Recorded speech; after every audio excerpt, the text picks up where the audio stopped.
Hi, everybody. This is Stephen D. Kelley Show. My name is Stephen D. Kelley. This is Truth Cat Radio. It is Thursday, 7:07. Sorry about that, screwing around for 7 minutes, but 11/1/2018. 11/1. If that isn't interesting for you guys, 11, of course, is interesting. To me, that's very powerful, Christ-like, spiritual, strong. I mean, the entirety number comes out to, I don't know, 4 or something like that, but still. That's a lot of ones there, and an 11, of course, the whole month of 11 is going to be strong, powerful month, and then a 1 is strong. So wait for 11/11 coming up. It's going to be a winner. Anyway, the top title of tonight's show is All About the Water.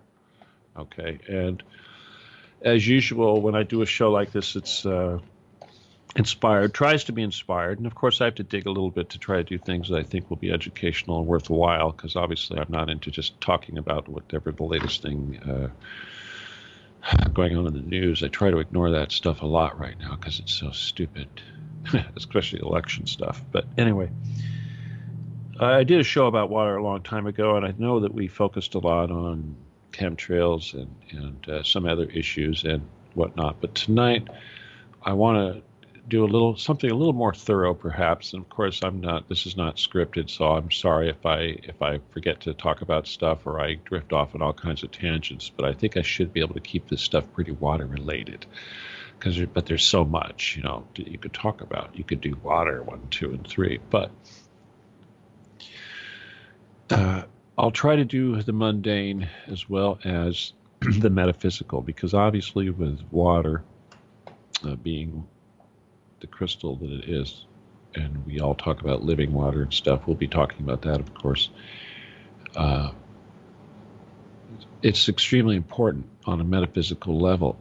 And when we get to the point where we can talk about the metaphysical nature of the water and when we say that, it always was that way. It wasn't something that we're creating, but you'll understand how it can be used and abused and manipulated, which is something that we have to consider, is the possibility that the powers that be, the people that control the water, and of course we've talked about this in Satan's Castle, the preceding shows, or the shows that went after that, about the people that control the water. And we know the nature of these people, and they always tend to be satanic.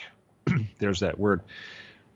And if you understand the satanic stuff, then you'll understand where I'm coming from. However, tonight we'll try to approach this from a academic way of looking at it before we get into the scientific, we'll be getting into the metaphysics. But let's start with the boring stuff. Okay, so you guys stick with me on this. Okay, try to stick with me on this. All right. Now, when I say boring stuff, I'm not going to talk about the chemical properties or the atomic makeup and all that fun stuff yet. Oh, my volume's way high. I just noticed that. Sorry, guys. I hope I wasn't blowing you out. Oh, dear. I'll just move the microphone a little further away. Nope, that didn't work. Anyway. But let's start at the beginning. First of all, water floats your boat. Okay? Obviously, we all know that water floats your boat. And this is one of the first things that cavemen or somebody's going to learn, is that a piece of wood or an object that displaces a certain amount of water is also going to very often float, depending on the density and the shape, et cetera, et cetera. Well, this, of course, is just one of the early things that you have to learn about. But the why is this important? First of all, it's important because it was learning about this basic thing that allowed civilization, primitive civilization, to move about relatively faster than they could go on foot. And they could carry big things relatively easily using the power of the wind, etc. So it was efficient. And they could explore and do all these things. So obviously the water is beyond something that you need to survive. It's also a medium that's extremely important from a strategic standpoint.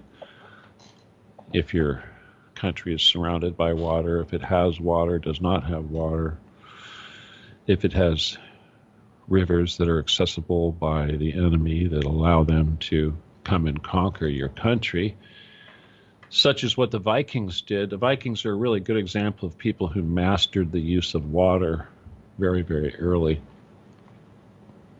In a good way. I mean, not in a good way, but I mean in a way that was probably even larger than other civilizations, such as the Greeks and what have you, with their, triremes. But they were able to take their long boats and take those things all the way across the Atlantic and to the North America. And we know that they were able to take them into the Black Sea or the Baltic and all of that area, and essentially take over the Khazar Empire and create modern-day Russia. So there's a political theme for you there, tying water into what's going on in the world, because you got to remember, when those Khazars, they had an empire. Here's a deviation for you. And that empire was pretty substantial. It went from Kiev to all the way down to the Caucasus. I mean, the Georgia, basically. It was a large area. Mostly, it was a very large portion of territory. And I'm sure over the hundreds of years or more that this empire had been in place, they had become pretty sophisticated, pretty intelligent. But anyway, all of that was for naught, because they didn't anticipate that some barbarians with wooden boats and oars would cruise up their rivers like highways straight up to their unprotected cities and destroy them one by one and take them over from the inside out. So it's the understanding of this that can make or break an empire. So right away, as a people, it's important to understand that particular aspect of water. Another aspect of water that's very important to primitive man is rain. Whether you get any rain, too much rain, too little rain. Obviously, you have to worry about the quality of the rain, but you don't have to worry about that back in primitive times. I mean, certainly we didn't have chemtrails way back when, and they didn't have acid rain from pollution until sometime later in the, the industrial age. London fog. So anyway, that's a very important aspect of water. And when you talk about, so we talked about rain, which is the stuff coming from the air, condensation. We've talked about the water that is making up the oceans and the rivers. We haven't talked about the gas yet, but we'll get to that.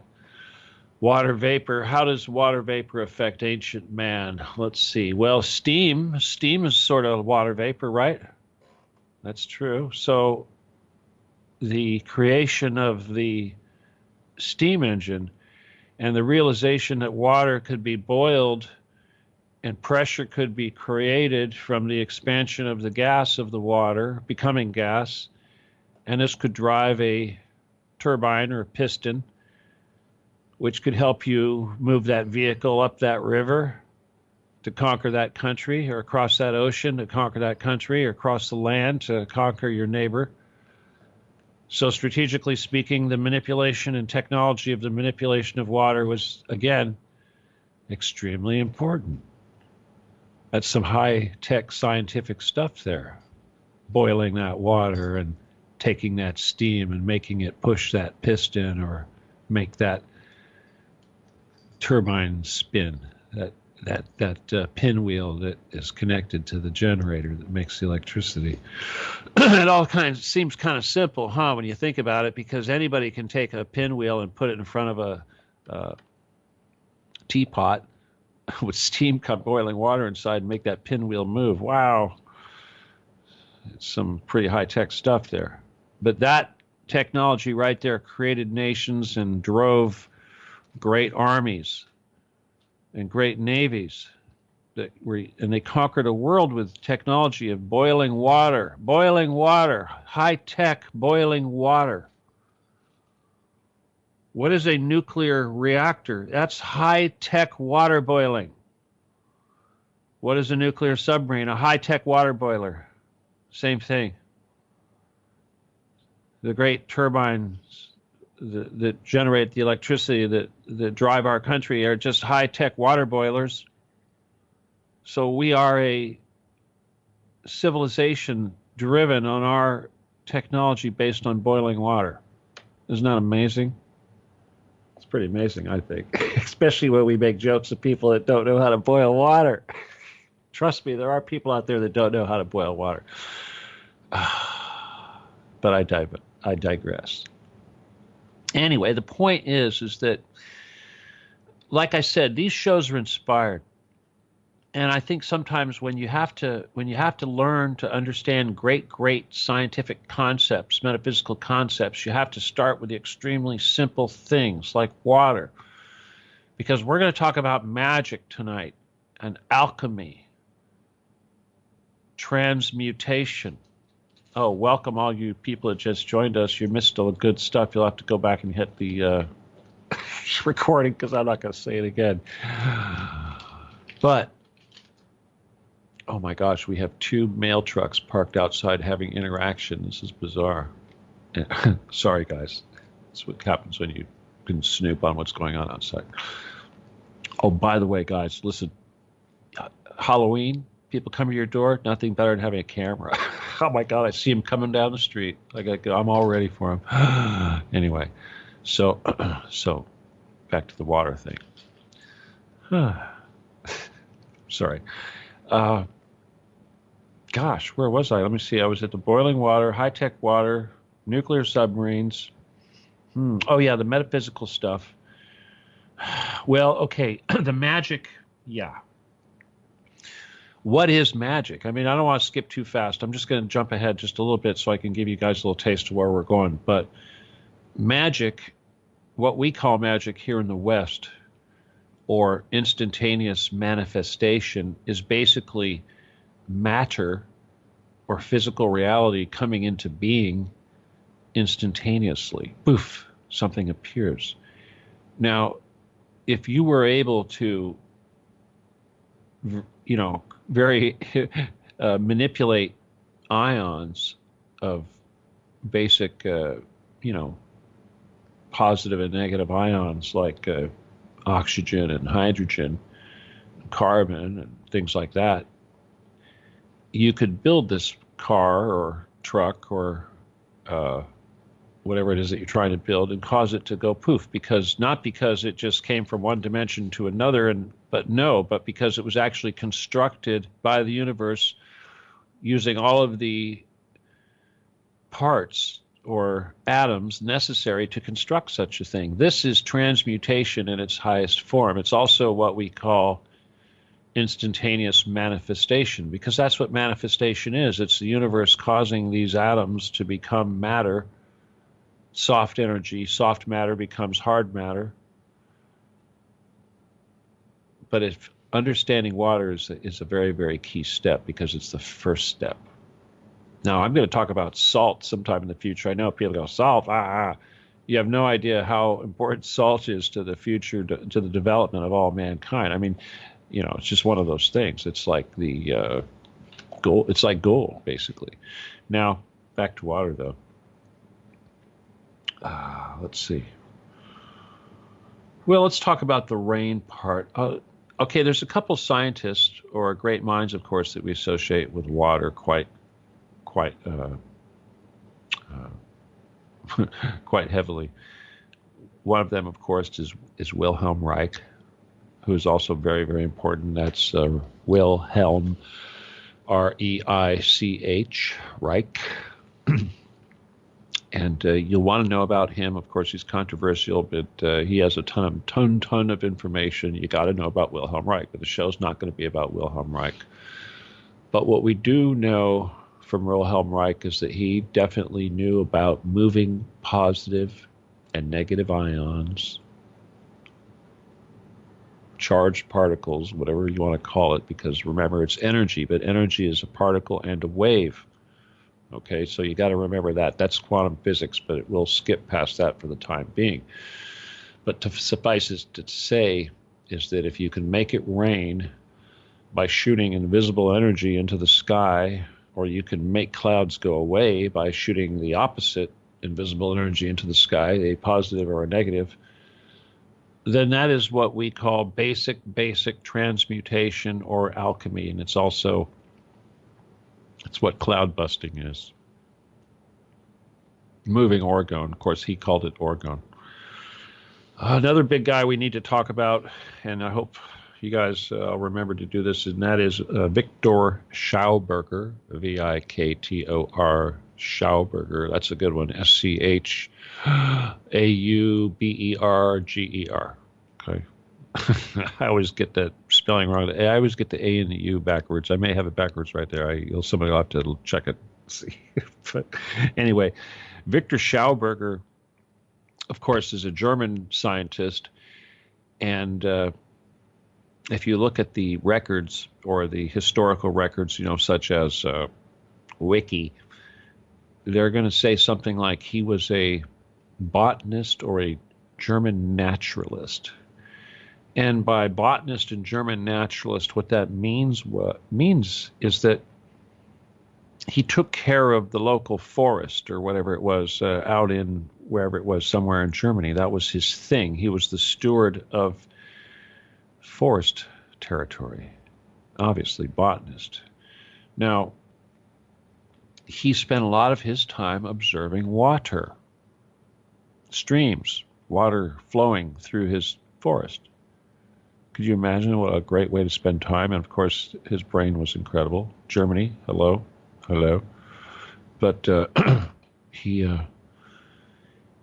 watched the flow and the eddy of the water. And he watched the vortexes that would be formed when the water would get into a little certain movement that would cause a little whirlpool. Now, of course, when you understand vortex technology, you understand the nature of the universe, because the energy around us that we talk about, the chi or the orgone that Wilhelm Reich talks about, is just like water. It's like we're swimming in it. It's always there. Now, if that energy is nothing more than particles, say, oxygen or hydrogen and other soft energy that's just sitting there, which is soft energy is just matter that hasn't become matter, because of course, as we know, there's a lot of space that's occupied by something other than matter.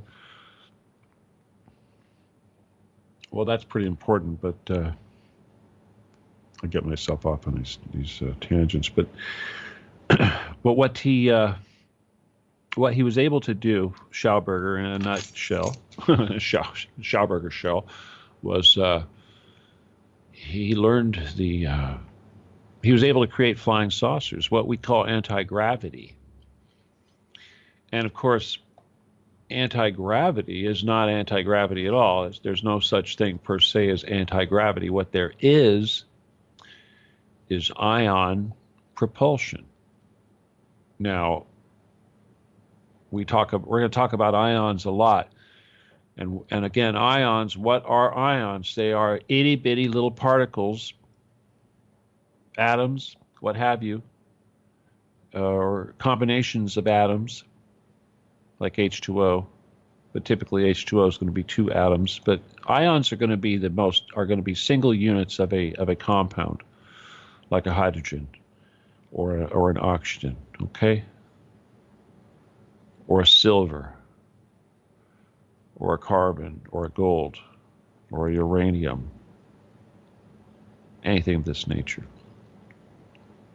And each one of these things has a charge, either a positive or a negative charge, which is also very important because to understand the mechanics of why these things form into the things that they form, you have to understand how the positive is attracted to the negative.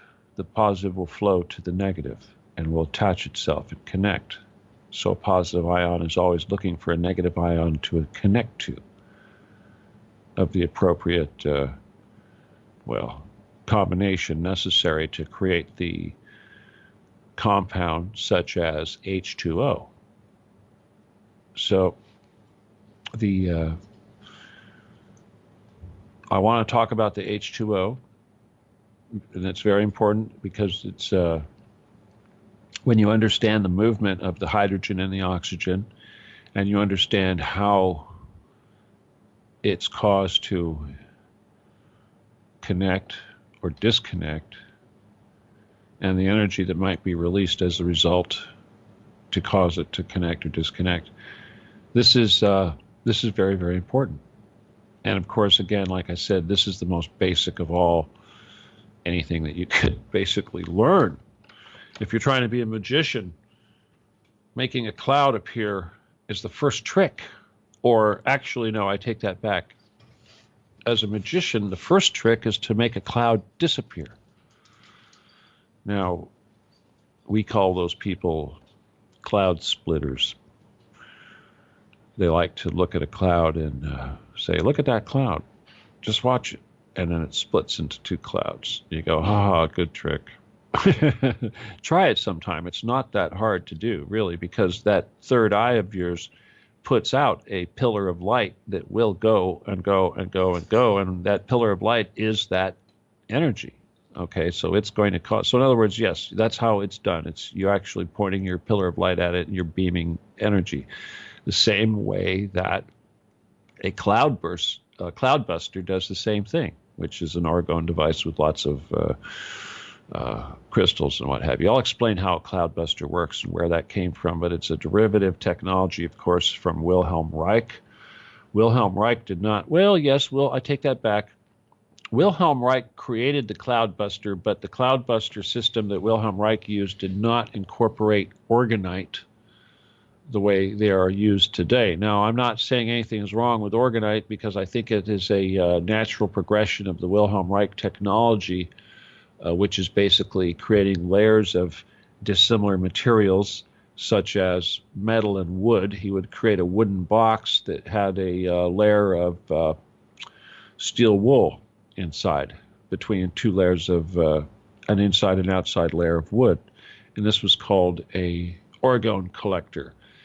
And the ions in the atmosphere, because remember we're swimming in the sea of ions, would actually be attracted because of the law of dissimilar materials, meaning that when you have a dissimilar material, ions from one of the materials will move to the other material. That's the law, and it keeps on going. If you have layers and layers and layers of these dissimilar materials, like we do in a battery, a lot of ions will keep going. That's how batteries work.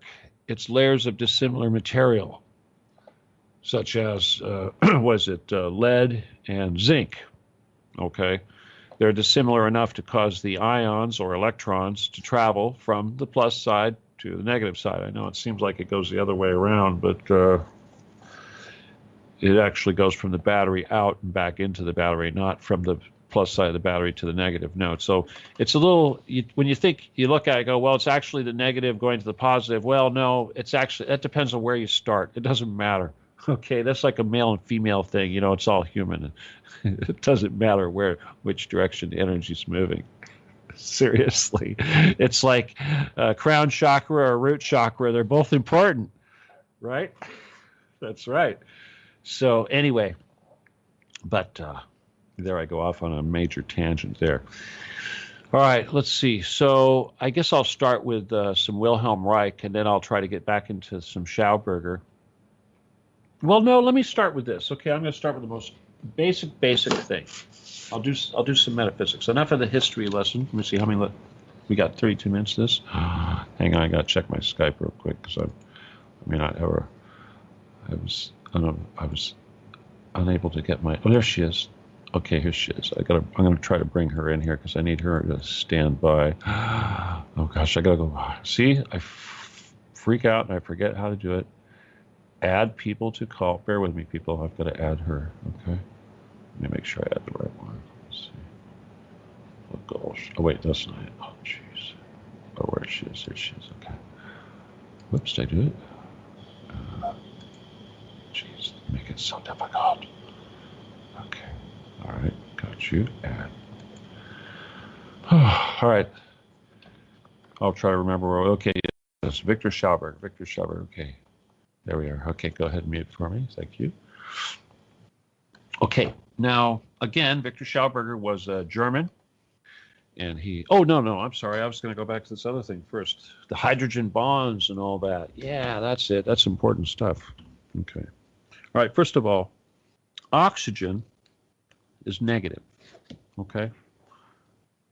So your basic oxygen ion, remember ion, it's a pure element. The element oxygen in its purest form of a single ion, that's a single particle of oxygen, has a natural negative charge. There's no such thing as positively charged oxygen.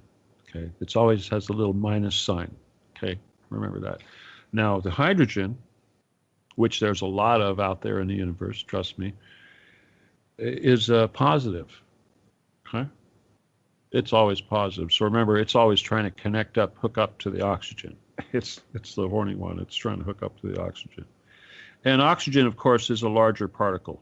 Okay, as the particles go, and that's because it has much more positrons and electrons, et cetera, et cetera. Okay, it's just we're not talking about atoms at this point. Okay, we're talking about the element. Okay, each element is made up of a certain combination of atoms. Which is another aspect of transmutation, because often it's the actual changing of one atom into another is by moving electrons and what have you, protons, usually adding electrons or taking away electrons to change it into something else. That's like, that's your basic alchemy. Silver into gold is a process involving this moving around of electrons and recreating the actual element itself. That's one form of this transmutation. Another form of transmutation is taking those elements and causing them to join together or split apart. So then, obviously, if you're trying to make something disappear, voila, abracadabra, you're causing those atoms or those, the construct to split apart into its basic components. That would be very destructive, of course. But that is certainly one of the skills that you would have if you're able to do this, causing things to disappear. It could be quite the weapon.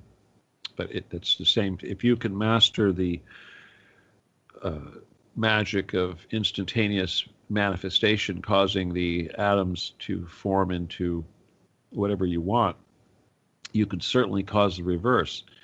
And I would say that causing the reverse would probably be quite a bit simpler, being that all you have to do is break the bonds of the elements, the basic components that make up the thing. The like this, if it was steel, it would be so much carbon, etc. Okay, I'm not going to look at the atomic makeup of steel, but I can, because we're focusing on water tonight. But remember, the water is H2O.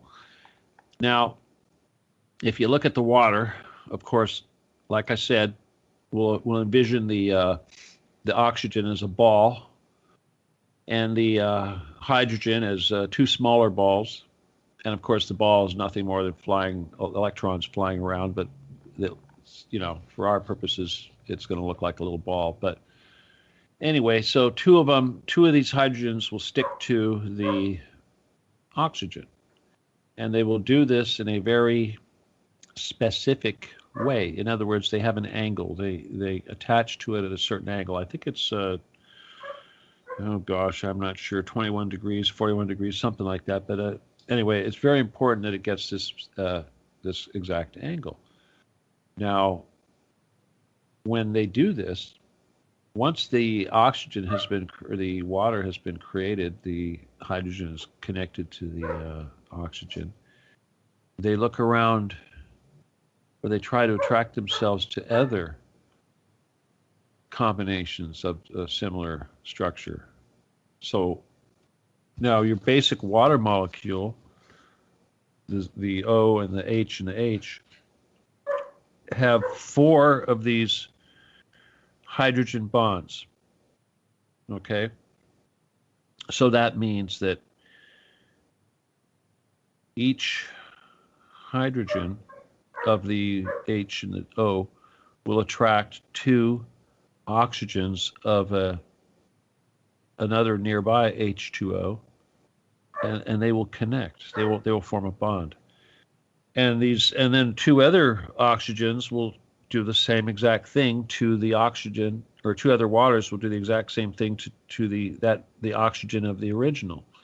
And what happens is, so now the original oxygen molecule has four, I'm sorry, not oxygen, water molecule has four water molecules attached to it. That's Henry, and I'm going to let him bark. I know you can hear it on the recording, but it's more disruptive when he thinks, oh, because the show's on, he can come inside. Like, I'm going to get up and bring him in. And if somebody else has to go bring him in, that's disruptive too. So he's just got to bark. If I can hear him through my headphones, I know he's pretty loud. Anyway, like I said, all right, so each little H2O is going to have four H2Os connect to it, okay? And again, with very specific angles. And then that process is going to repeat. And then what happens is pretty soon you've got a lattice or a network or a matrix of these H2Os that all hook up together like that. They form all these hydrogen bonds. Now, this is water in its most ideal form, is when all the little H2Os hook up and create this crystalline structure, because that's what it is. It's a crystalline structure. Now, when we think of a crystal, we think of something like quartz, of course, which is your basic crystal, which does all the work. I know all the crystals, other crystals are great, and they all have just certain frequencies, yada, yada, but the quartz crystal is the workhorse of all the crystals. I'm talking about the white quartz crystal, seriously, and I'm not talking about the opaque ones, but the clear ones with a nice tetrahedral structure and the point. Okay, you know, I'm talking about the geometric shaped ones, at least one good point on it. You need that in order to do all the wonderful geometric things that we're trying to do here that we're talking about. So basically in a quartz crystal, you have the very same tetrahedral structure, only this time the quartz is made up of, instead of H2O, it's made up of carbon and silicon. I'm not sure if it's one carbon or two silicon, or one silicon, two carbon. I'm going to assume it's one carbon and two silicon. But anyway, that's what makes it up. But they connect in the same way. And they are, so when you are looking at that nice quartz crystal with the, 6 sides and the point and all that, what you are looking at is the purest form of a tetrahedral structure. Crystalline structure. That's the way it forms. That is the basic thing. Now, if you take that tetrahedral crystalline structure, it's almost like a fractal, because you could go down to the very smallest particle, the silicon, the quartz particle, which of course is silicon and carbon, and it'll be just like the water. But the thing that's important about the quartz is that we know that the quartz is associated with the energy and with the metaphysical stuff.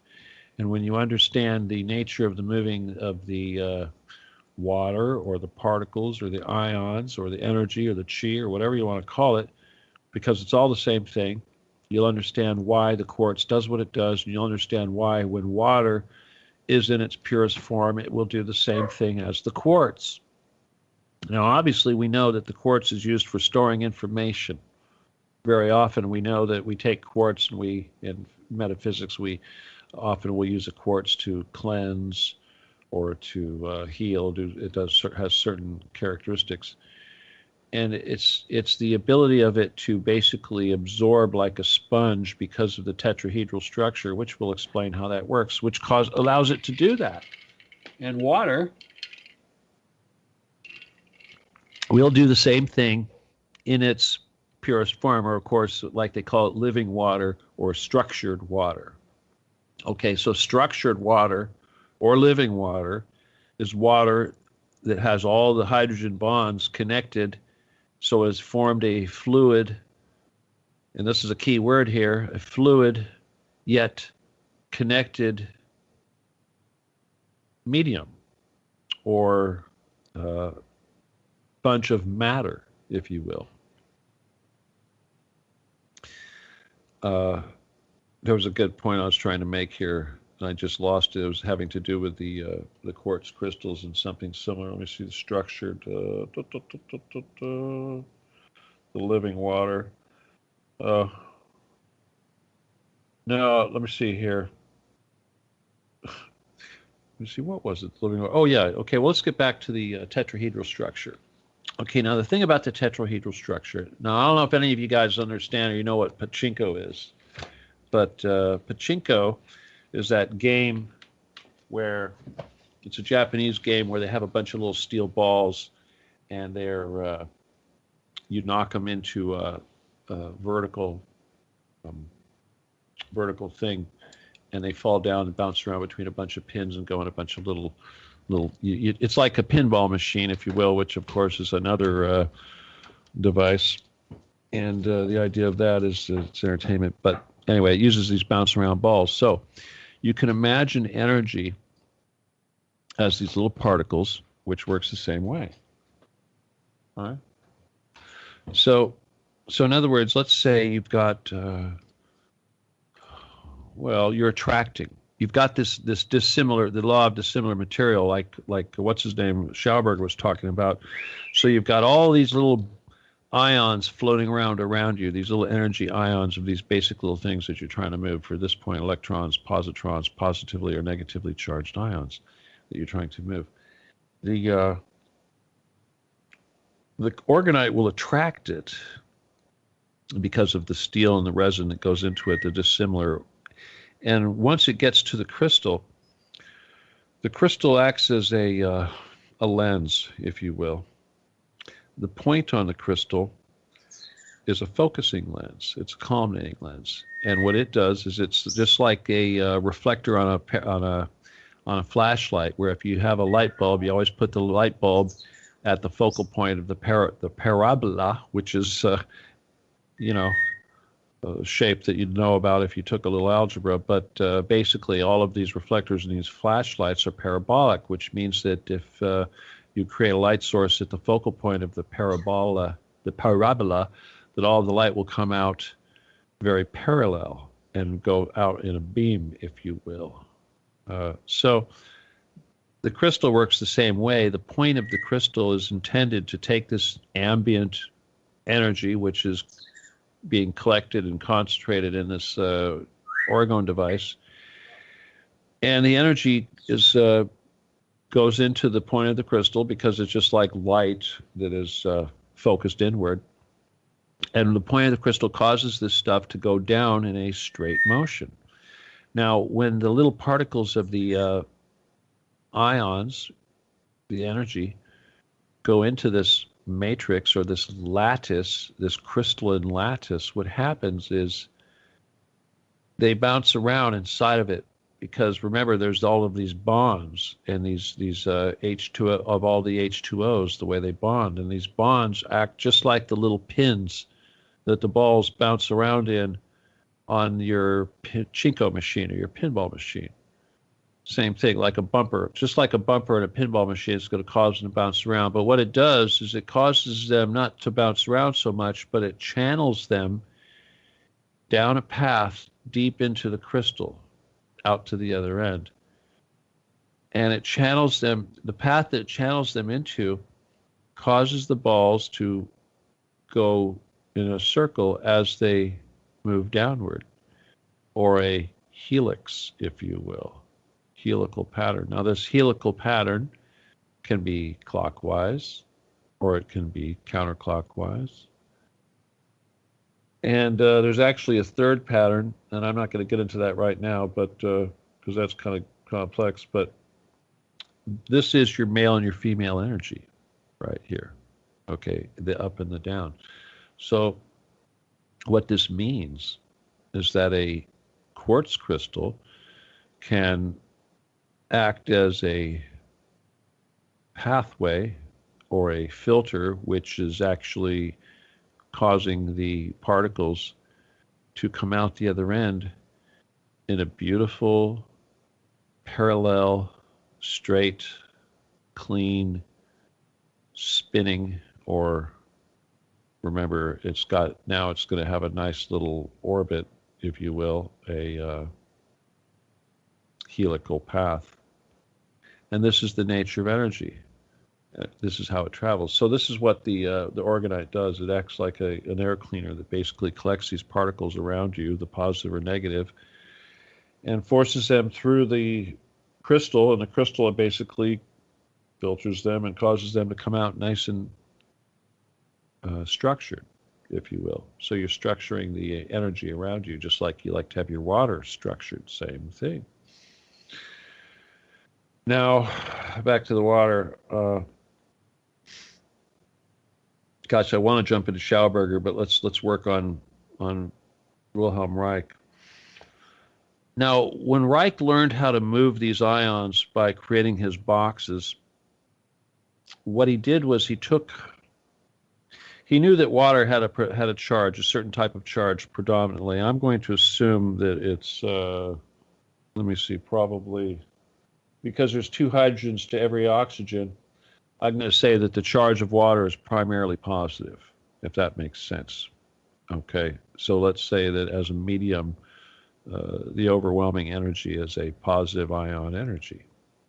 Okay, now, what a cloudbuster is, essentially, is a pipe, a tube, and the pipe or the tube acts as a columnating lens, because, of course, any light traveling or striking the area of the opening of that tube, the only light that would be continuing down through the entire tube would be light that was striking at that opening of the tube in a very straight parallel form. So it's not so much of a lens as much as it is a filter. So a tube will cause the impact of the ambient energy to be done in a very parallel way.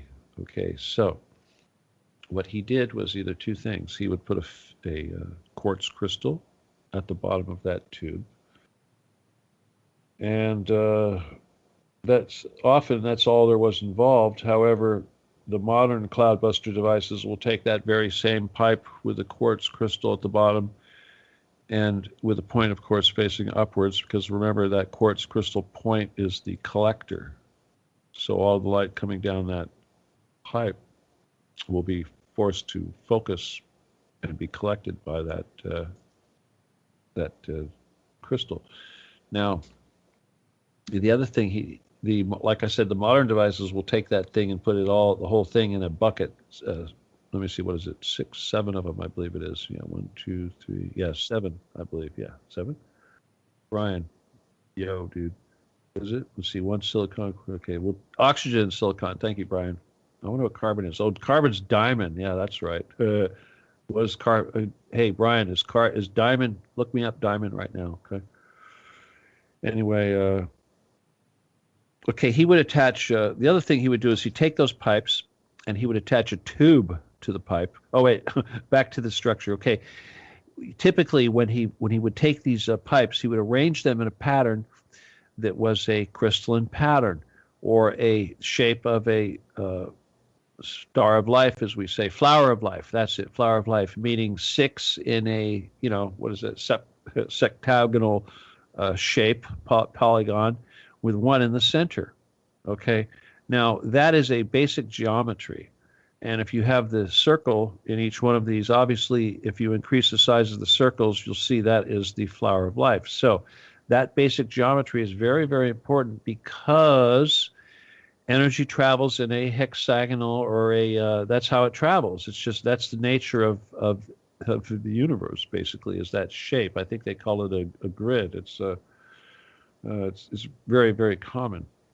But anyway, energy travels on that grid. So he would arrange these devices, these pipes, in this way, and sometimes he would just have the crystals at the bottom, and this would basically draw in the positive energy or something like that, and that would change the structure. By drawing in the positive energy, we'll study how that worked, but the other way was he would connect tubes to the pipes, and they would go into a water supply. And of course, the water supply was positive, so I'm assuming that would draw in the positive energy. I get it. I get these. This is where I get mixed up. I'm sorry, but the way it works is if you're trying to make it rain, you're going to put a positive charge up. Okay. Now, a positive charge is like a vacuum, essentially. When you basically put up a positive charge, it's like creating a big pool of hydrogen up there. Now, when you create a big pool of hydrogen, say a big field of hydrogen up in the sky, a bubble of hydrogen, first thing that happens is the oxygen comes zooming in to screw with the hydrogen. Because it's like, I don't know who's hornier, the hydrogen or the oxygen, but I think at this time it's the oxygen. Because the first thing the oxygen does is dash in there and hook up with a couple of hydrogens. And that's how you create the cloud. So that's how you make it rain. So by shooting a bunch of these positive ions up into an area, by pointing this thing up to the sky, in clear sky, and shooting a bunch of these positive ions, and I'm assuming this is done by putting the hoses in the water, you would create this bubble of positive energy, positive ions that would attract the negative ions that would swoop in, because it's like a vacuum. The air wants to fill in the vacuum. Think of it the same way. It's like a hole in the water. A bubble in the water. Water wants to fill the hole in that bubble, fill in the hole. So that's what it does. And when it does that, it creates H2O, which forms into clouds. And that's how he creates the rain. Now, the exact opposite is the device that is the cloudbuster, which has the ability to dissipate the clouds, which I assume means that it sucks the positive out of the sky. Instead of putting the positive up there, it sucks it out. Now, what it does is it sucks it out basically by pointing these tubes at a portion of sky, which is essentially, as we said, positive and negative ions sitting there hanging out doing nothing, and having a big old thing of orgonite. The orgonite has a attraction. When it comes into contact with the quartz, it causes the attraction, and this attraction creates a pathway for the ions, because remember, as energy travels, something else travels in the other direction. It's always a two-way lane that's being created. So this device will create a path for these positive ions to travel down. And by doing this, it's going to cause the oxygen to separate from the hydrogen and dissipate back into a just oxygen. Therefore, no more condensation, no more cloud. Once you broke up the hydrogen and oxygen floating around up there, turn it back into the gas, then you've destroyed the cloud. That's your cloud buster. So a lot of people think that when you point a cloud buster at the sky to get rid of chemtrails, that they're causing the chemtrails to change. Now, there is a possibility that is true, and let's discuss that, because ultimately, from a chemical standpoint, this understanding of the positive and negative nature of components or ions, again, is the key to everything, which is why we're talking about water. But let's just suffice it to say that even in your body, often when you're curing something, a malady in your body, it's because you need to remove something that has a positive charge. So you'll use something that attracts it, like cilantro will remove the heavy metal from your body because it attracts the positively charged particles of the heavy metal. So I'm pretty sure I've got that the right way. Somebody can correct me later if I'm wrong. So this is very important. So that's what Wilhelm Reich was studying, and that's your basic alchemy.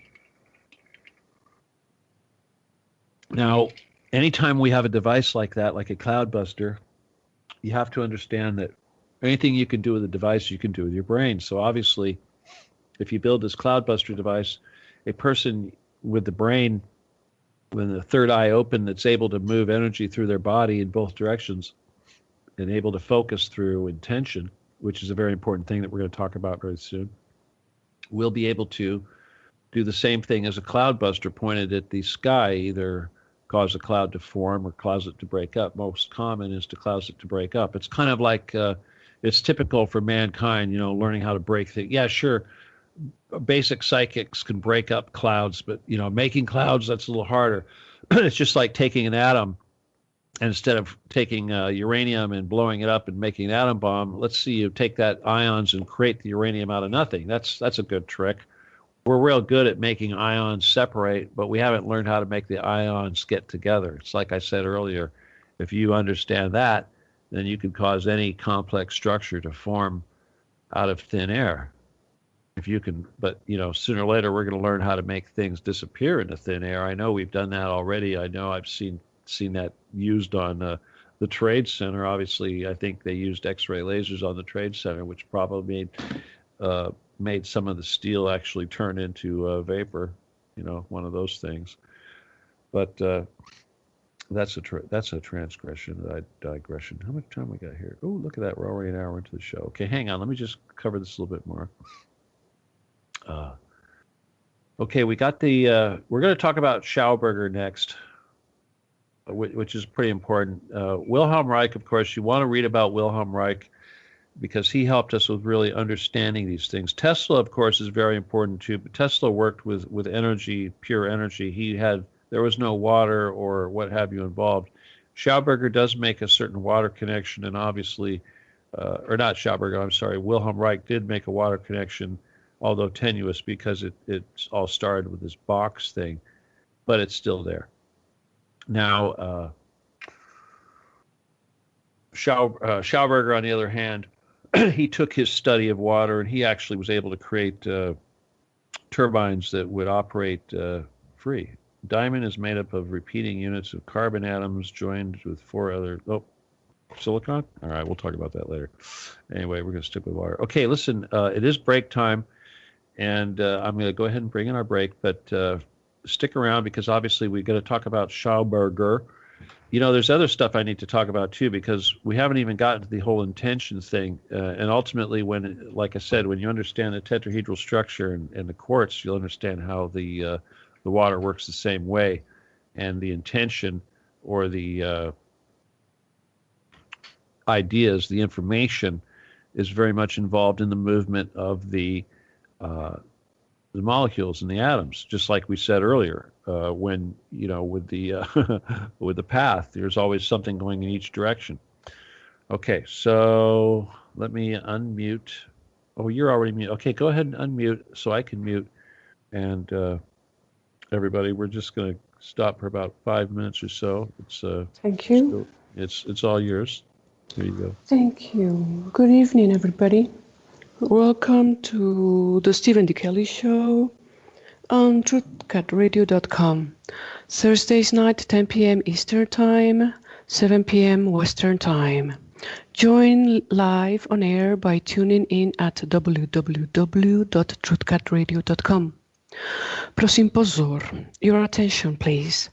Dr. Kelley needs a Jedi army because we the people demand the White House, Mr. President Donald Trump's administration, that our Marine Corps be called to occupy the Getty, to immediately free our sex child slaves and return them to the surface. In order to learn about the 9 steps to developing psychic skills while enjoying Dr. Kelley's nice deep voice as he speaks, please review the YouTube video June 15th, 2017, Jeddah time. On the hour, 1 hour, 24 minutes, 14 seconds, in a nice conversation with Mr. Sam, who just reappeared, recommending the series True Detective 2014 with Matthew McConaughey. Jeddah time. 9 steps to developing psychic skills. 1. Self-controlled. Be untainted. 2. Humility, understanding and pursuing the well-being of others. 3. Unconditional love, service to others without thought or desire to be compensated. Number 4. Commence and focus, no emotions, no judgment. Have an open mind and observe. 5. Non-attachment to any material possession nor any person. 6. Trust your intuition. Empathy is when you feel other people's pain and you start understanding. 7. Self-knowledge. Proper meditation is the secret to understanding yourself better. 8. True happiness to fully own your powers. and 9, freedom. These 8 pillars, and then that state of freedom, psychic state realm. Please, we need your help. Children from Earth are kept enslaved. Bonjour, s'il vous plaît, la Terre a besoin d'aide. Guten Morgen, Hilfe bitte. 6 Slavenkinder von der Erde brauchen Hilfe. Dobrý den, pomůžte nám, prosím. Dobré jutro, pomogите nám, пожалуйста. 6 rabi dětem i zemli нужна pomoc. Callers to the Truth Cat and the Stephen D. Kelley shows can use the toll-free phone number 714-598-3125 or via Skype address Stephen.D.Kelley, Anaheim, California. Truth Cat Radio is listener supported. Please help support our efforts by becoming a patron. www.patreon.com/Stephen D. Kelley. Dr. Kitten is 100% listener supported because Truth Cats don't advertise. And if you send a contribution, PayPal is StephenKelley714@gmail.com. StephenKelley714@gmail.com. Please make a point on subject saying it's for friends or family, so Dr. Kitten gets the entire financial present. And might it be that you could ask your neighbors to send some euros, rubles, yens, or dollars to Dr. Kitten also? You could tell them it's for humankind's support. No kidding. If you like to be involved, have a show, or think that something should change, you need to email Stephen at law17gun@aol.com. law17gun@aol.com. And it's also the email to use in order to receive for free Dr. Kelley's book, Lasers, Cavers, and Magic 2011.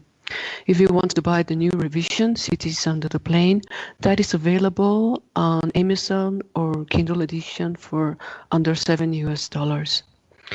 You need an up-to-date version to Adobe Flash Player to listen to Truth Cat Radio. If you are using Chrome browser, your Adobe Flash default is disabled. Type Chrome/settings/content/flash into the address line, set to allow sites to run Flash without asking permission, and add truthcatradio.com to the allowed sites. Download this app for Android. play.google.com/stores/apps/details. So we kindly appreciate all that help that you can offer. We thank all the regulars and all those right on time, last minute contribution that can help things going on. There's no small donation. All is needed. Thank you for every $5 that come on at the right time. Truthcats.com, PayPal, StephenKelley714@gmail.com. In closing, we ask our Mother, Father, God in heaven, please fill us with the white light of the Holy Spirit. We ask you all for us to be protected, healed, and forgiven. Thank you, universe, for closing down the child trafficking and arresting those involved. Free the Getty Center and allow us to achieve peace on earth, health, nutrition, to all, cleaning, free energy, plus unconditional love. Thank you so much for joining us, Dr. Kitten, SDK, and friends. Okay, thank you very much. You're welcome. All right, everybody. I'm putting on some shoes. Okay, welcome back. And I was thinking, yes, we are going to talk about Victor Schauberger. I mean, again, there's so much, there's no way I can get into it. But the thing about Schauberger, of course, is that what he's most associated with his work in Germany isn't, well, it is what they call the Trout turbine. And the Trout turbine is a free energy machine which ran on water using turbines in certain shapes and movements, moving the water in a certain direction. And by understanding this movement, this vortex, and the understanding that a vortex is only a small portion of a toroid, because basically a vortex is the inside of the donut hole. which is what a toroid is. And on the other side of the bottom of the vortex is the opposite, because they travel in both those directions.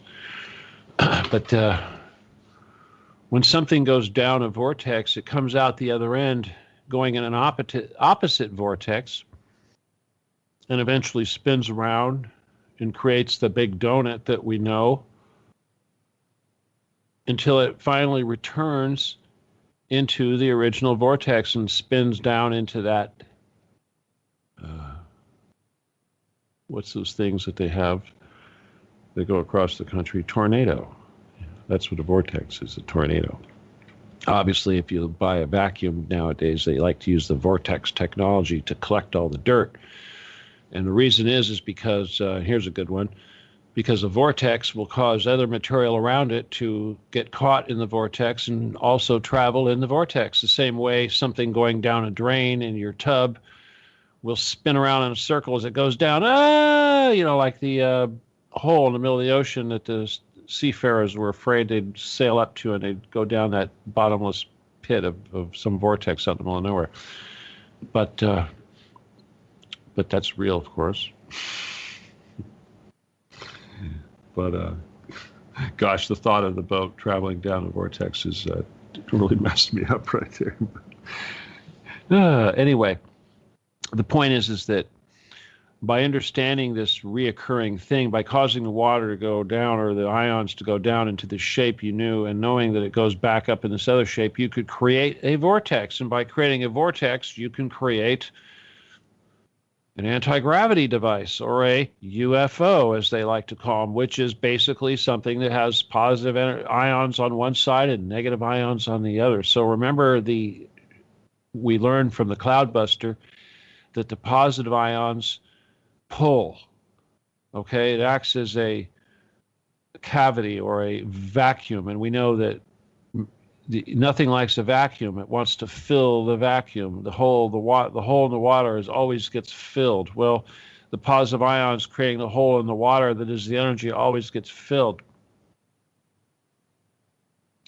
So if you have a craft, say a UFO, and you could cause this UFO to have this vortex of energy flowing around, which is what they did, lots of things happen. You create a magnetic field, of course, which is very important, obviously, for lots of reasons, like, time travel, stuff like that. But the top of the vehicle has a plus and the bottom has a negative, which means that the top will pull and the negative will push. So if you're floating around on the ground, and you're pushing, you've got these positive ions gushing out of the bottom of your craft, and it's pushing you upward. And you have those negative ions, and then you've got these positive ions gushing out of the top of your craft, and they're pulling. That's going to keep you floating, basically. So that's what they do. They basically have this thing created, which creates this nice set of vortexes. One, with obviously the center of the craft has to have the center of the vortex, and this is where the technology comes in. But bottom line is, it creates a nice little vortex of energy around the craft. Now, the human body does the same thing. We do the same thing. We have this nice big vortex or toroidal ball of energy around us. We also have all sorts of other types of energy fields naturally. But it's very important to understand this, because when you understand that the Earth has this, we call it the Van Allen belt. Your molecules have it. Water has it. UFOs use it. Human body does it. Everything does it. Trees do it. You look at the shape of a tree being the skinny part in the center, the trunk. That's the center of the vortex. The trees, the greenery on the top, that's the opening of the vortex. The roots on the bottom, that's the bottom of the vortex. That's the other side. And all that energy that goes up it travels around. It goes up, travels downward. Okay? Everything works that way. Everything has this shape of this energy movement. So in other words, by studying the movement of water, something as simple as the formation of H2O, or H2O in motion, you're able to understand fluid dynamics. Fluid dynamics. It's the dynamics of fluid, or the mechanics, the movement, the dynamic movement of a fluid. And if you understand the movement of a fluid, and you understand that we live in a fluid environment of a soup of positive and negative charged ions of oxygen and hydrogen and a few other things floating around that we probably don't want, but mostly hydrogen and oxygen, we can understand that that soup or that fluid is going to be operating in the same principles or the same dynamics, the same fluid dynamics as water. So understanding basic fluid dynamics is the understanding of the entire universe, because the entire universe is run on the same principles of fluid dynamics. Again, very, very important. Water. Water, water, water, water, water. Now, again, when I talked about the magic, I'm just going to touch on that again real quick, because I really want to turn it over to calls and finish it up for you guys that are, into it. Obviously, if you look up Schauberger right now, they're going to tell you that he was a nut. At the very least, they'll say he was a naturalist, Vienna from Vienna or something like that. But that's pretty much all they're going to say. They're not going to mention any of his technology. They certainly are not going to mention the Trout turbine. Now, I'll just say this. The Trout turbine is an interesting thing, because a trout, the fish, a trout, is able to sit in a stream of water. When I say stream of water, that means a moving amount of fluid that is flowing fluid. The trout can swim in the flowing fluid, and it can adjust its fins on its side in such a way to create a spinning or a vortex or a helical movement of the water around the outside of the fish's body. This allows the fish to remain motionless in the flowing fluid without flowing down the stream of the flowing fluid.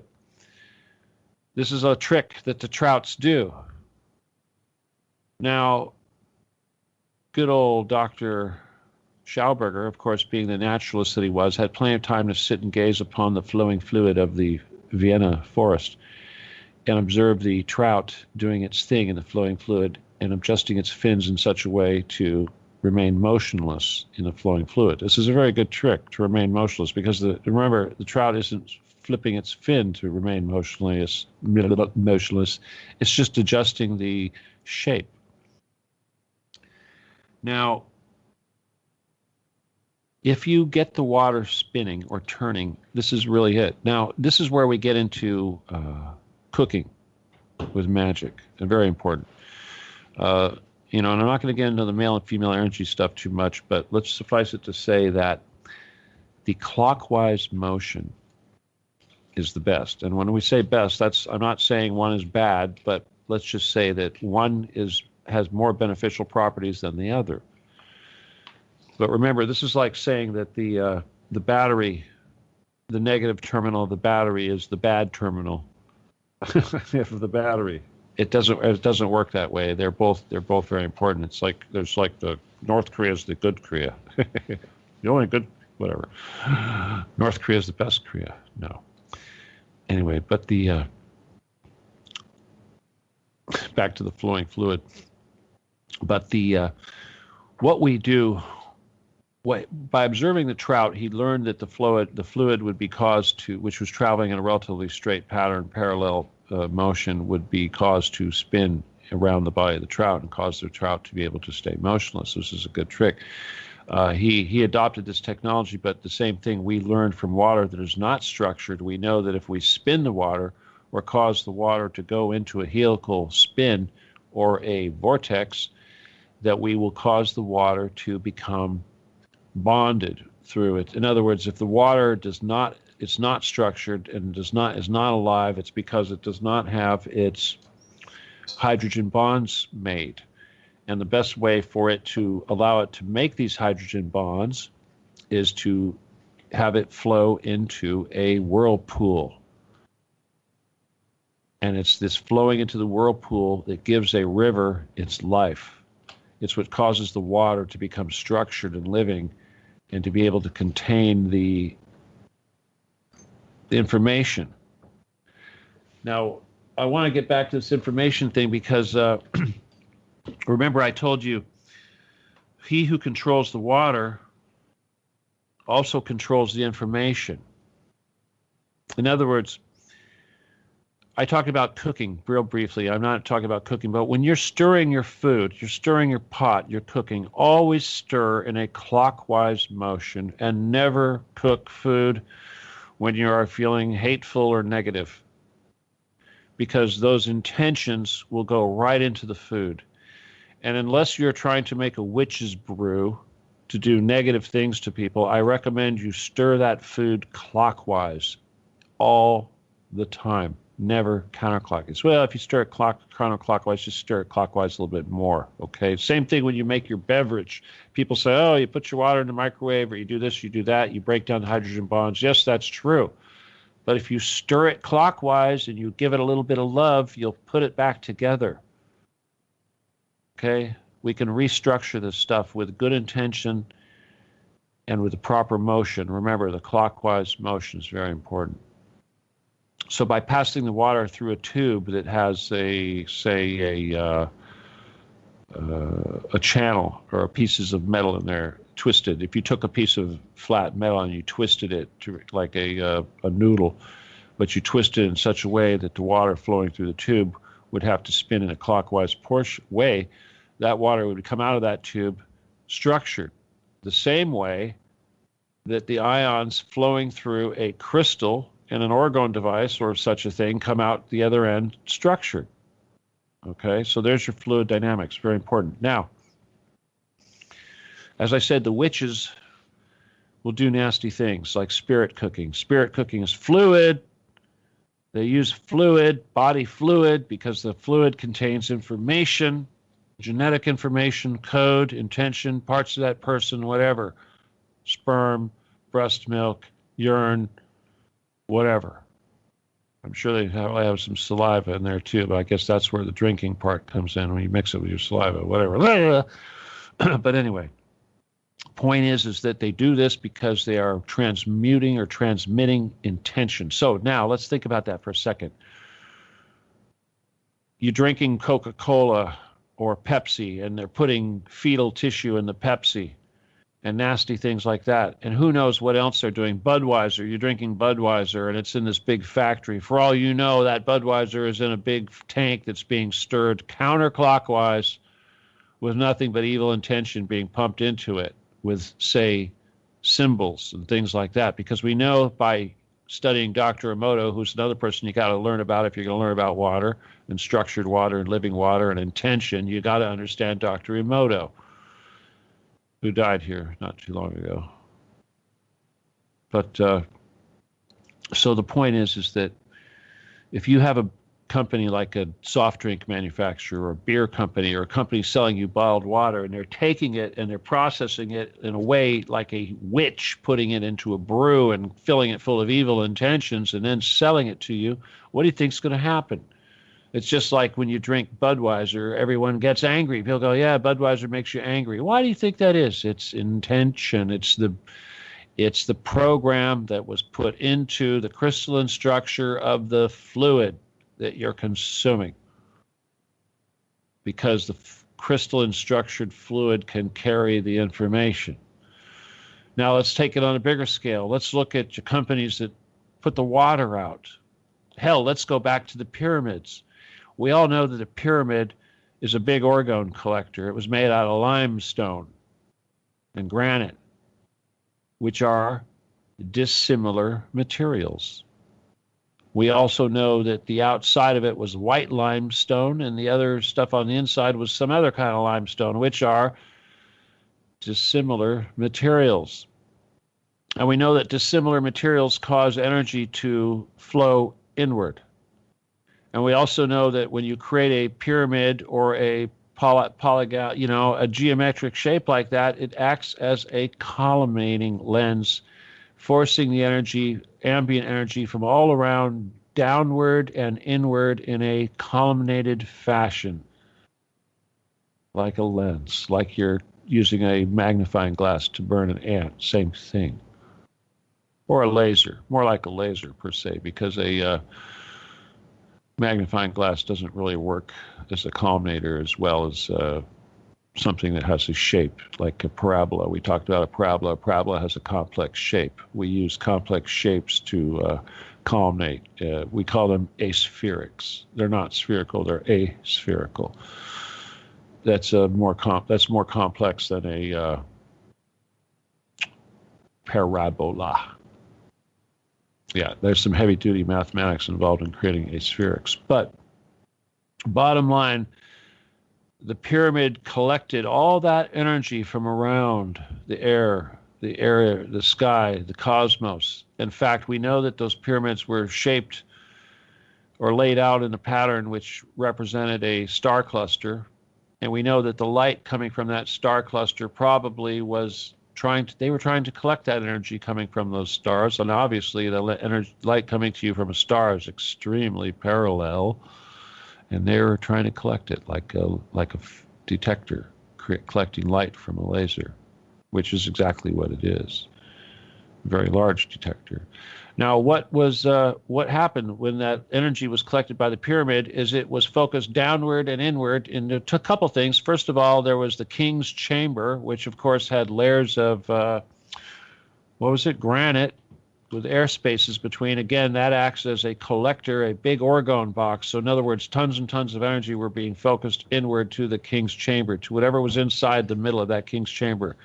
Not necessarily a body, but maybe some sort of generator, perhaps, or something of the nature of, say, like a Ark of the Covenant, perhaps, something of this nature. Like the Ark of the Covenant may have been just a component of one of these things. Anyway, beneath the pyramid, and this is something that nobody talks about. I mean, there's one guy I know that has been studying this for a while. He's been studying the fluid dynamics of the structures under the pyramid. And let me tell you something. Underneath the pyramid, stuff that you never see because it's underneath the damn pyramid, are complex, hollow caverns with complex shapes to cause the natural water flowing underneath the pyramid of the aquifer to do certain things. Now, we can assume that if it's anything like what Wilhelm Schauberger was doing, that there are certainly lots of toroids and what have you being collected down there underneath the thing. But the point was that the energy coming in through the top of the pyramid was charging up the water that was flowing and being collected and manipulated underneath the pyramid before it would transmit out to a secret structure underground things underneath the city of Egypt that they don't want to talk about, that basically would transmit this energy throughout the entire area, which wasn't just beneficial for the people, it was also beneficial for the flora and the fauna, who also depended on the water. Okay, so anything that depends on the water can benefit from the manipulation of the energy that the water or the information that the water is being exposed to or structured with. Now, let's take this one step further. How many people have been to the Hoover Dam? The Hoover Dam. Let's think about that. All that water behind the Hoover Dam, Lake Mead. That's a lot of water sitting there. Now, if you've ever been on the Hoover Dam tour, you'll notice distinctly and prominently Masonic symbolism everywhere. Hell, they have the Masonic symbols there. It's dedicated. There's Masonic stuff everywhere. There's all of that there, and that's the stuff you can see. We don't even see what's down deep inside of the dam. And remember, when that thing was built, that was the Getty of its day. We don't know what they built inside of there. We like to make movies. Hell, Transformers movie said that they created the Hoover Dam to be a big giant cement sarcophagus for whatever the damn bad guy transformer was. I can't remember his name. Anyway, these are American movies, of course. But the point is that what are the Masons doing, screwing with this collecting point of all this water, which all runs through their turbines or whatever before it goes downriver to the rest of the people downriver that use that water? We don't know what they're doing. They could be putting a hex on all that water. They could be taking that water and putting it through counterclockwise motion. Think about that. A huge device. Now, we know that if you put the water through a clockwise motion, that it's healthy, it creates structured living water. What if they're doing the exact opposite and they're making it go through counterclockwise? What if that's what they're doing? All the water coming out of the Hoover Dams. Sounds to me like they may be messing with it. Now, when we talked about the later portions of the Satan's Castle show, we talked about the underground rivers and lakes and oceans. I don't want to say oceans per se, but let's just say that beneath this land that we think is called the stuff that we call the surface of the earth, it's like a sponge, kind of like the structure of the atom. There's nothing really there.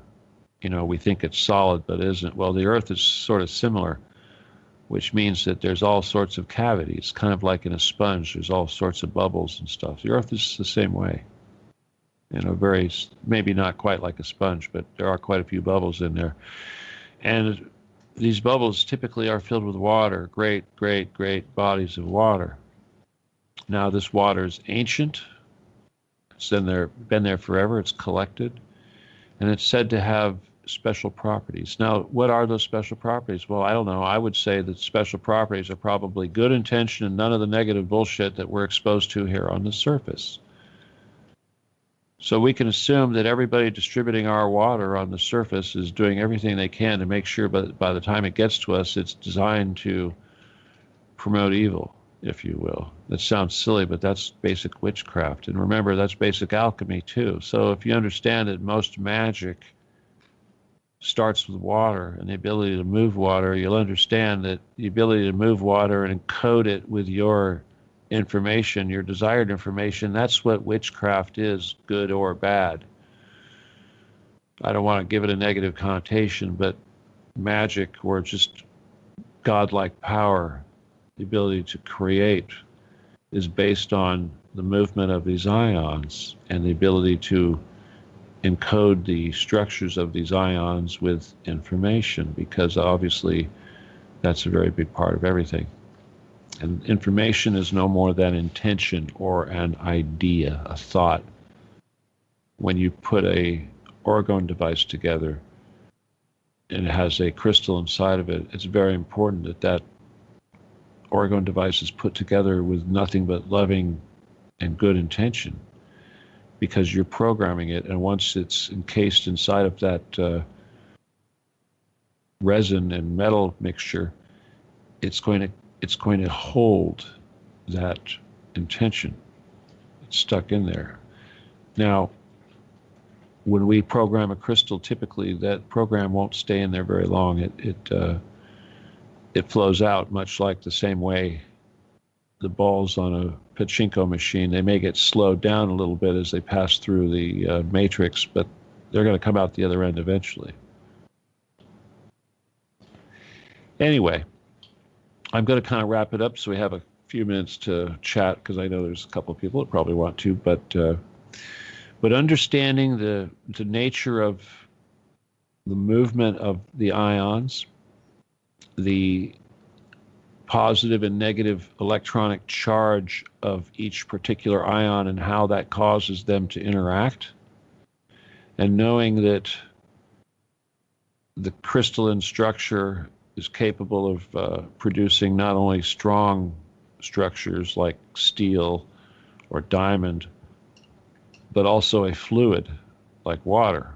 And remember, our bodies, of course, are 80% water, something like that, 70% water. Either way, bottom line, it's very important that the fluid you put into your fluid contains good information, because you need to have the energy flowing through your body all good. And remember how the battery has a acid flowing around the link and lead.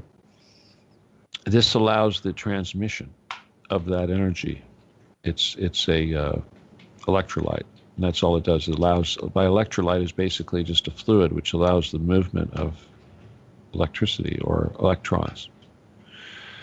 Now, your body has to do the same thing, which means that the amount of salt in your body, minerals, electrolyte, whatever, poison, good stuff, bad stuff, it will affect this process.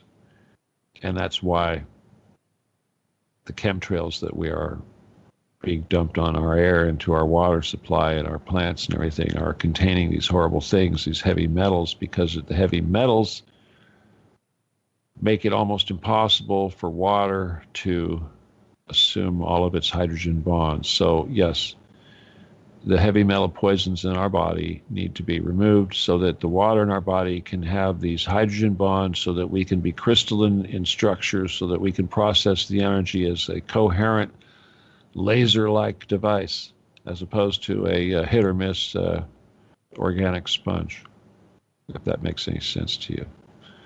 Now, of course, if you understand the movement of electricity and the movement of ions, then you can understand how we can make things leave the body or go into the body. And of course, with scalar, that's what we're doing. So when we're curing AIDS, it's because we're removing components of the material. If we're altering the gasoline so that your car doesn't produce emissions, it's because we're causing different electrons and things to move around and become new components. Same thing with cancer. Removing charged or negative particles, changing things. Why do these cancers form? Because of the strange charges going on which are causing the things to form. Because remember, the hydrogen and oxygen is only causing it to become water because of the attraction of the positive and the negative. So if we understand the movement of what's attracted to what, and how to make things not be attracted to this one way or the other, is how we change matter from one substance into another. And that starts out with something simple like cloud busting, which gets a little more sophisticated, like putting the cloud back together, and ultimately leads us to flying saucers that travel time and space. So that's what this is down to. So you get to Schauberger, and he took watching trout and water flowing through streams, and he turned it into turbines that made it unlimited free energy, which caused them to be able to make UFOs or beam ships, which allowed the Germans to travel planets and stars. And this technology is very prevalent today, although it's still considered very top secret by our military here in the U.S. But just as a closer, I'm just going to remind everybody that in America, we have a guy named Robert Townsend Brown, who was the father of American anti-gravity, who basically discovered the same thing that Schauberger discovered, although not quite as sophisticated and elegant way. It's very crude, but that's typical of us, Americans and Germans. Okay, everybody, I hope you enjoyed that. I'm sure I'll come up with some more stuff, but I think I hit on all the points I wanted to get. But the point is that Q said it's all about the water, okay? That means it's all about what they're doing in the water, and it's all about the water that they're hiding from us, because remember, the bad guys want to control the water, and that's the water in our bodies, the water in the air, the water around us, the ability to make water, the ability not to make water, the ability to run our cars on water, and certainly they're concerned about the water that's below our feet that contains all these wonderful, wonderful intentions, probably from the Creator from long, long ago, that our bodies need to cure cancer and live long and everything else. Who knows? Eternal life could be down there. That could be the fountain of life. It truly is, probably. All right, everybody, that's good enough. All right, it's 8:37, so we still got about 20 minutes. Okay, who wants to come in? Give me a call. Who's first? Diane, where are you? Brian, you want to talk about the diamond? You discuss I can bring you in. I'll just bring you in. What the hell? Where are you? Hey, bring me in, Brian. I can do this. Violet. Who's Violet? Oh, Violet. I haven't talked to her in a while. Where's Brian? Brian. All right. Anyway, guys, what'd you think? Huh? Is that good enough? I know this is the end of the thing. If you made it through this far, if you're listening on the YouTube and you made it through this far, good, good. I mean, I'm sure I could go farther, but you know, it's just the way it is. Okay, okay. Here's Brian. Brian was looking at the crystalline structure of the water. I'm going to see if I can add him here, or not the water, but the diamond. Breaking up a crystal is really a cool trick, and I'll tell you, I was. Oh, hey, Brian. We use frequencies, if you will, high frequencies, to break up crystals. Now, what's his face with the car? Stanley Meyer did the same thing. He used not only laser but also high frequencies to break up the water and release the energy in a water vehicle, and that was what he used to. It was the energy of the breaking up of the H2O that actually powered the car, not the burning of the hydrogen, as everybody mistakenly thinks. But that's the same thing. Hey, Brian, how's it going? It's going good. How are you? All right. So anyway, you were looking up what is exactly the structure of the diamond now? Is it silicon and carbon or what? No, the diamond is strictly carbon, from what I could read. But what happens is the strongest carbon particle is attracted to another particle, and then two more attached to that, and so on and so on and so on. But they have to be the strongest particles. All right. So it's the strongest of the carbon. Only the strongest of the carbon particles do it. All right. I see Diane. That's how I interpreted it. Yeah. I got it. Okay. Well, quartz then is what'd you say? It was silicon and what? Quartz is silicone and oxygen, 2 oxygen and 1 silicone. Wow. Okay, silicon, not silicone. You got to make sure you got that straight. Yeah, sorry. Yeah. Silicon is actually a silvery thing. All right, I see Diane there. Let me see if I can bring her in. Oh my God, I might actually be getting better at this. Jeez. All right, so far so good. All right, like I said, if anybody else wants to call in, all you got to do. Again, it's 714-598-3125, and just call me once and hang up, and I'll call you back.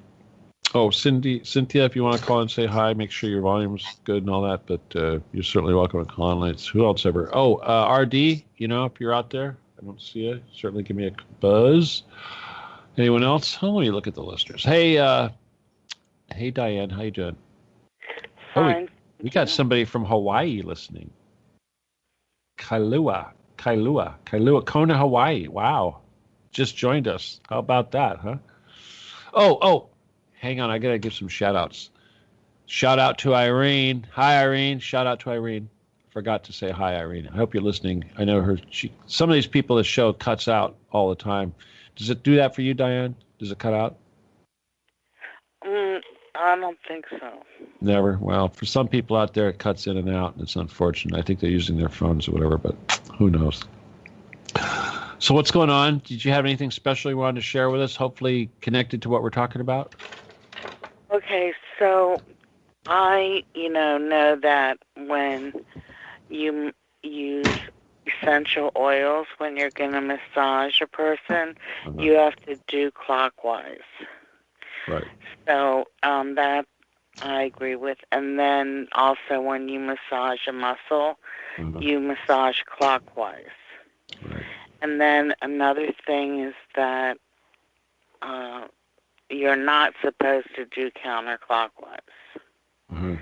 Or you're not supposed to do counterclockwise when you mix essential oils into like a base oil, like coconut oil or... Yeah. Okay, so I agree with everything you said, and it was very interesting. But I was wondering about alkaline and acid water, like the volcanic water and the different waters you buy at the grocery store. Like Pepsi has all their waters, Coke has all their waters, which are, I'm sure, negative. But they said that the best waters are the volcanic waters, and you named a couple.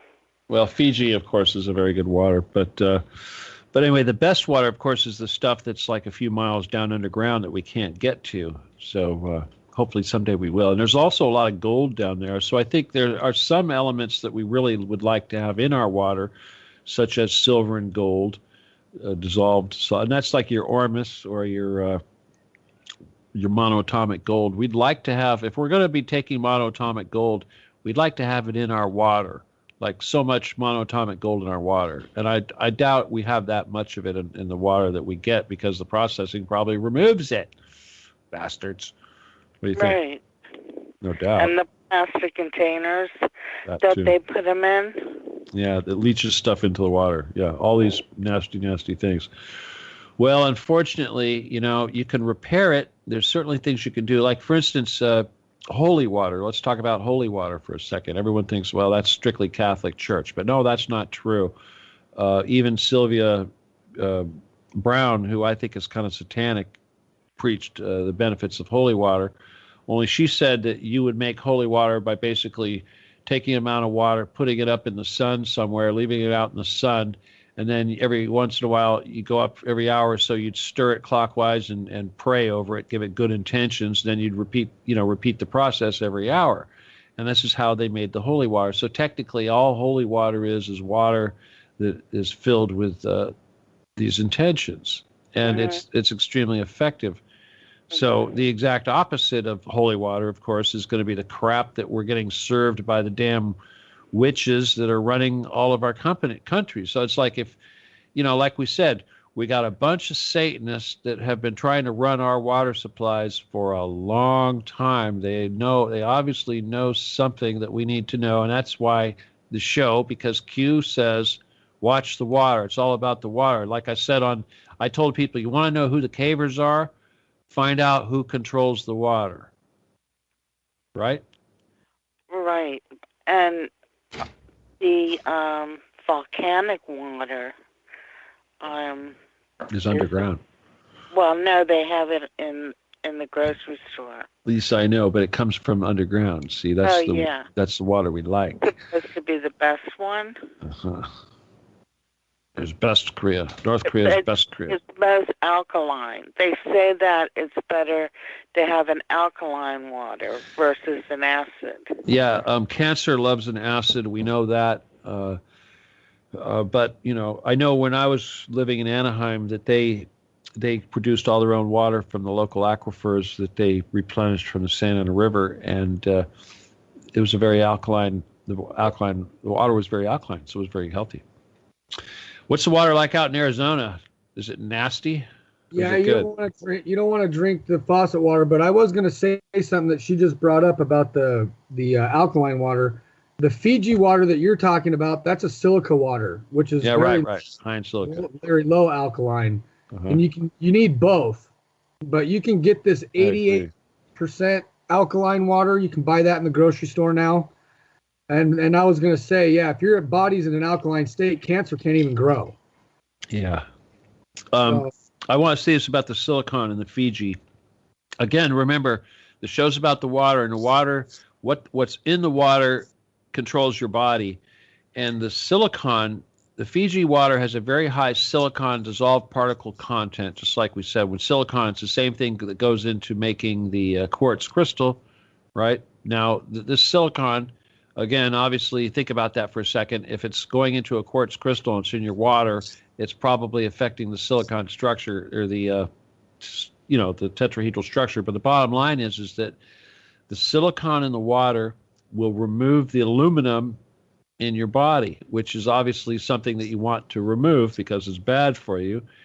And there's that positive negative thing again. It's attracting it. So the silicon probably has a what? What's the charge of silicon? Negative? Yes. Okay, so there you go. Yes. Yeah. So the heavy metals that you're trying to remove, that means that the aluminum, which is an element, right? AL or AU, is it? No, AL, right? Aluminum. Wait, let's think this out for a second because oxygen's negative. So silicone must be positive, but it's only one positive charge where oxygen is 2. So that cancels out, doesn't it? Something I don't know. probably. I'm not that. I'm not an atomic. I'm not a chemist, but, I'm not a chemist or nothing like that. but It's I'm just thinking you can't have two negative particles creating another particle. Right. There's always got to be that thing going on. There are weird exceptions, but it requires the movement of electrons typically, right? Like you were saying, which is another form of transmutation, like I was saying earlier. But anyway, bottom line is the bad guys are doing everything they can to screw with our water, and ultimately it's going to be very important to be like the Egyptians who took it upon themselves to make sure that all the water flowing out for the entire city was treated with a good positive energy. They knew what was going on. Now, what are we getting? The exact opposite.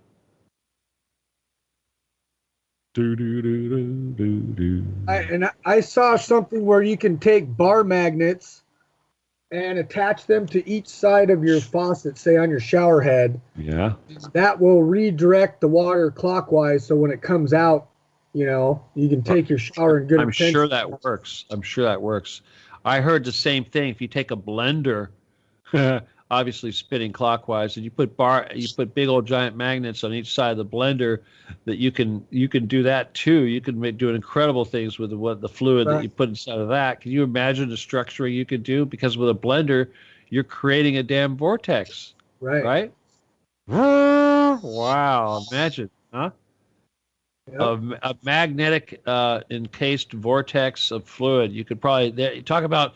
That's why, when you're making your healthy drinks and what have you, your smoothies, whatever, it's healthy. Well, it's healthy because you put it in a damn vortex. Right. Well, I've seen they make magnets you can put over the top of your water bottle now, so that when you're drinking your water, that magnet fixes the flow. Dude, I got better, man. On the top of that water bottle, I hear what you're saying. A round magnet when it flows. That's a good idea. Yeah. It's a toroid. Yeah. That's a good idea. Great idea.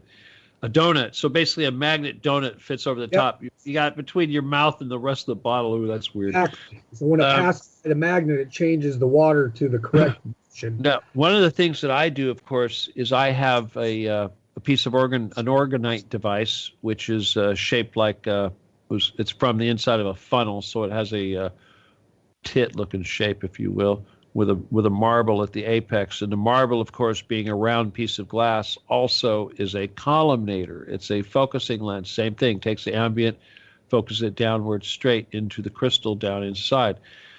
But and then on top of that, I have it sitting on top of a scalar program, one of the scalar programs that I've got laying around for good health and all that. And I set the orgone device on top of the scalar program, and I put that on top of the water dispenser, the 5-gallon bottle of water dispenser. So, So not only is the orgone device charging up the whole house, but I've got it transmitting the beneficial properties of the scalar, and it's going straight to the water immediately. And I have shungite. We got to remember shungite. Shungite, of course, is a carbon-like material found in Russia that does the same thing. It's used to purify water. It's also used to remove negative, harmful ions or energy in the air. I connect a bag of it to my Wi-Fi. You put it on smart meters, whatever. It acts very much the same way as organite. In fact, if you look at my keychain, it has not only a small piece of shungite, but also a small orgone device. So I carry, that's what I carry around with me, and a little small knife attached to it, which is a counter. But that's a shungite necklace. It'll block the RF because we got a big old tower they put up over here by the house. Man. Oh, that sucks. Yeah, you better get some more shungite, man. I got a pyramid, and I have my necklace. All right, well, you better get a nice big orgone device in that house too. Holy crap, man! I'm gonna make one. Yeah, for sure. Oh, look, how much time we got left? Very little, very little. What? I have a question that kind of pertains to this subject in a way, but not water. Yeah. So I was watching YouTube and I ran across some video. This guy was talking about removing his chakras. What? What the heck is that all about? You don't remove chakras. What? Removing shit for the chakras. You remove a blockage, but you don't remove it. He said you're not supposed to have chakras. They don't really exist. I had mine removed, and I feel great. And I'm like, what? So, What a bunch I of mean, and crap. I don't know as much about that as you or some other people. So that's why I was curious Well, why first of somebody all, would to a lot remove of their people would chakras. say that chakras and stuff are a bunch of hooey anyway, right? So if you got some guy saying, "Oh, I can remove your hooey," and your hooey is, it's like basically that's a non-believer person trying to Well, screw people. he supposedly was practicing Reiki, Yeah. and somebody said something to him, and he decided to try it, and he said that now he's going the other way. So I was just like, What okay, well, an that doesn't make any sense. removing chakras. What a bunch of you don't remove. Oh my God. That's like I'm going to remove my vertebrae. Oh, okay. You know, yeah. I think it was put there for a reason. It does something. Yeah. That's why I wanted to bring it up to you because I know, what I've read of your material is what I know about the chakra system and Well, stuff like that. it's And all what, part of the mechanics. That's all it is. You don't. It's not some ethereal thing. It's part of. Remember the conduit that we're talking about that flows through your body. It's not just the cells. Obviously the cells act very much the same way as as a quartz crystal, because every cell has DNA which has a double helix. So energy flowing through your body is going to flow through the DNA and come out structured on the other side. Your body does this already. It's also producing all kinds of energy on its own. And the concept of chakras, it's like, first of all, you have primary chakras and secondary chakras. What are you gonna do? I mean, come on, it's fucking ridiculous. You know what I mean? It's like saying, oh, this big flow of energy flowing through my body, this big pipe, these valves that are on this pipe. Okay, chakras are like valves. So if he's saying, oh, if I just remove the chakras, that's like saying just get rid of the valves. But the point is that the energy doesn't just flow up and down through the pipe. At every single one of these chakras or valves, it's flowing in a perpendicular direction in the same wave of male and female energy. And this is extremely important when two humans are connected, male and female, because not only do they connect through their crown chakra and their root chakra, we call that sex, but all the other chakras line up and connect too. So, in other words, the energy exchange is not just a circular conduit, it's also linear, flowing through the body at each chakra point in both directions. Now, why would you not want that? I mean, I'm assuming there's a reason why we do that and have that, and that's so we can get ahead. So this is really crazy to me. But listen, guys, we got to wrap it up since we're down to I know I was late, but I lied. I have to go to the bathroom, so you don't mind, do you? Right? Is there anybody, Diane? Did you want to close us out with a something or other? Oh, all right. Okay. Father, you will never leave our side. What you have done for us is wonderful. You have our best intentions. What you say is, we have value. We have purpose. We are loved. And thank you. Thank you, Jesus. Okay, Diane. Thank you for that. I guess we're going to close out. Brian, do you want final words? No, I'm good. Thank you, Diane. Thank you, Stephen. I mean, when I first saw water, I was like, how are we going to talk about water for 2 hours? So I'm glad that you got into all It was that hard, huh? Nah. It was actually kind of cool. So I'm glad you did the show. Yeah. All right. Well, I'm glad you got it. Yeah, it's only the most important thing on the planet. Well, that's the thing is it's the most important. And if I'm going to try to teach everybody how to do magic, the first thing I got to teach everybody about is the first step. This is the first step. The first step to being a Jedi or actually doing magic. Here you go, guys. This is what it's really all about. You want to be a wizard, you got to learn how to move the H and the O. Okay? That's your first task. Move the H and the O.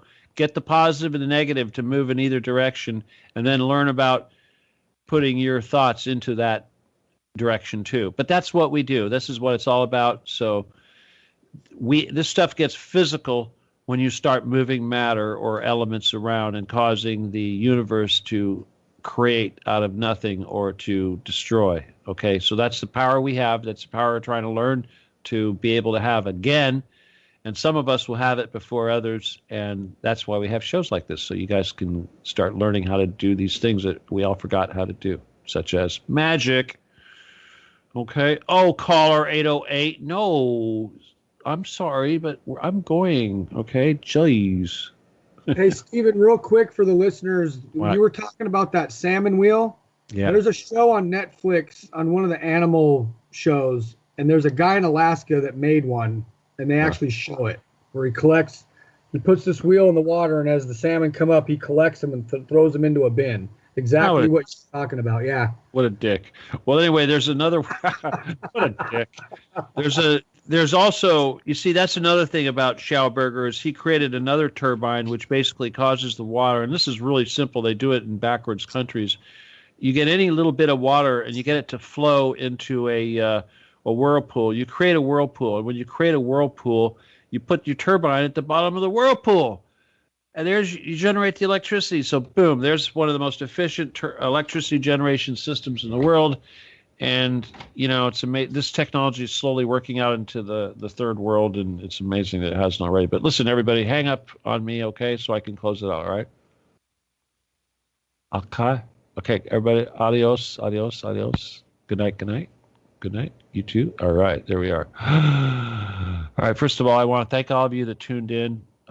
Again, it's important to do these shows, but at the same time, I'm doing it for you, the live listeners, and also obviously I'm doing it for the people that listen to this stuff on YouTube. Very important. So I want to thank all of you also, especially those of you that made it through the entire show. And I want to remind you that we're not making any money off this, but if you want to help support the cause, you can send $1 or $2 into the PayPal and make sure you say it's for friend or family. Okay, so that we get the whole buck. And with that, I love you all. And this is the easy part. I just have to figure out what buttons to push. My name is Stephen Kelley. This is Stephen D. Kelley Show, Truth Cat Radio, Thursday night, 9 p.m., 11/1/2018, November 1st. We'll see you guys next time. Okay? Good night. God bless. Adios and goodbye.